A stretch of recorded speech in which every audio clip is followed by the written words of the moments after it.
Beautiful Urdu stories کے ناظرین السلام علیکم دوستو، ایک دفعہ کا ذکر ہے، ایک علاقے میں ایک لڑکا رہتا جس کا نام علی تھا۔ اس کے والد محترم بچپن میں ہی انتقال کر گئے تو اس کی والدہ نے دوسرا نکاح وسیم نامی ایک شخص سے کر لیا۔ علی کو اپنے ستیلے باپ سے بے حد نفرت تھی اور اس کے ستیلے باپ کو اس سے بے حد نفرت تھی۔ ان دونوں کا دل چاہتا تھا کہ ہم دونوں ایک دوسرے کا قتل کر دیں۔ جب علی کی عمر 16 برس ہوئی تو اس کے ستیلے باپ نے اپنی بیوی سے کہا، تمہارا بیٹا علی مجھے خطرناک نگاہوں سے دیکھتا ہے، مجھے تو خطرہ ہے کہ یہ میرا قتل ہی نہ کر دے۔ تو اس کی بیوی نے کہا کہ تم ایسا کرو، اپنے ستیلے بیٹے علی کا خود ہی قتل کر دو۔ تو وسیم نے کہا، یہ تو نے بہتر کہا، ایسا ہی میں کچھ سوچتا ہوں۔ تو اس نے اپنے بیٹے علی کو کہا، بیٹا تم میرے ساتھ کشتی کرو گے، لڑنا پسند کرو گے؟ تو اس نے کہا، کیوں نہیں، بالکل میں کروں گا۔ تو وہ دونوں رات کو گھر سے نکلے اور ایک جنگل میں جا پہنچے۔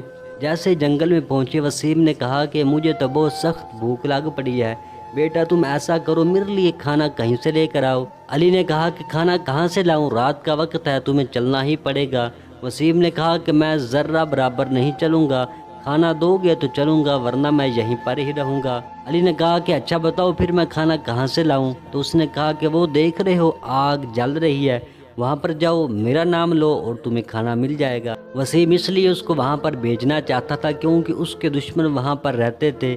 وسیم کو علم تھا جیسے ہی اس نے جا کر میرا نام لینا ہے، وہ پہلے ہی میرے دشمن ہیں، وہ اس کا قتل کر دیں گے اور میں اپنے منصوبے میں کامیاب ہو جاؤں گا۔ علی کھانا لینے کے لیے چل دیا۔ جیسے ہی وہاں پر پہنچا تو کیا دیکھتا ہے کہ دو ڈاکو آگ جلا کر بیٹھے ہیں اور خفیہ طریقے سے باتیں کر رہے ہیں۔ علی نے ان کی طرف پتھر کو پھینکا۔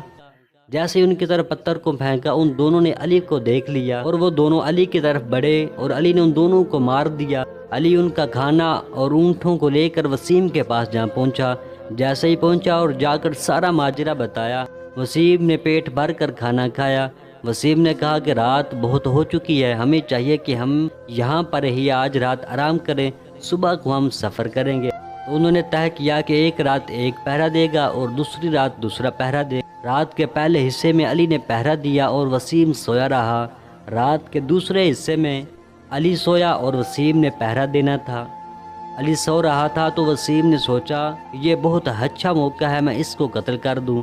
تو اس نے ایک پتھر پکڑا اور علی کی طرف پھینکا اور یہ میں دیکھ لوں کہ علی سو رہا ہے یا جاگ رہا ہے، اگر تو سو رہا ہو تو پھر تو مزے کی بات ہے۔ اس نے پتھر کو پکڑا اور علی کی طرف پھینکا۔ جیسے ہی پھینکا علی اٹھ کھڑا ہوا۔ علی نے پوچھا کہ یہ کہاں سے آیا، شور کیسا ہوا؟ وسیم نے کہا کہ مجھے اس کا علم نہیں۔ کچھ دیر کے بعد پھر وسیم نے ایک پتھر پکڑا اور علی کی طرف پھینکا۔ علی پھر اٹھ کھڑا ہوا اور کہا کہ تم کیسا پہرا دے رہے ہو، بار بار کوئی تنگ کر رہا ہے اور آوازیں آ رہی ہیں۔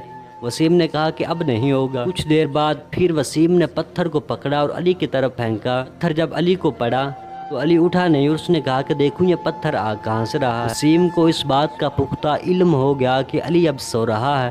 وہ علی کی طرف بڑھا اس کو مارنے کے لیے۔ جیسے ہی وہ علی کو مارنے لگا علی اٹھ کھڑا ہوا اور علی نے پوچھا کہ تم مجھے کیوں مارنا چاہتے ہو؟ تو وسیم نے کہا کہ میں تم سے بہت نفرت کرتا ہوں اور تمہاری والدہ نے بھی کہا ہے کہ تم اس کا قتل کر دو۔ جیسے ہی علی نے یہ بات سنی علی غصے میں آ گیا اور اس نے اپنے ستیلے باپ کا قتل کر دیا اور اس نے اپنی والدہ کو بھی چھوڑ دیا اور چھوڑ کر کسی اور بستی میں اس نے رہنا شروع کر دیا۔ تو دوستو اس کہانی سے سبق ہم نے یہ سیکھا ہے کہ اگر آپ کسی کے ستیلے باپ ہیں یا ستیلے بیٹے ہیں تو ہمیں چاہیے کہ ہمیں محبت کا مظاہرہ کرنا چاہیے۔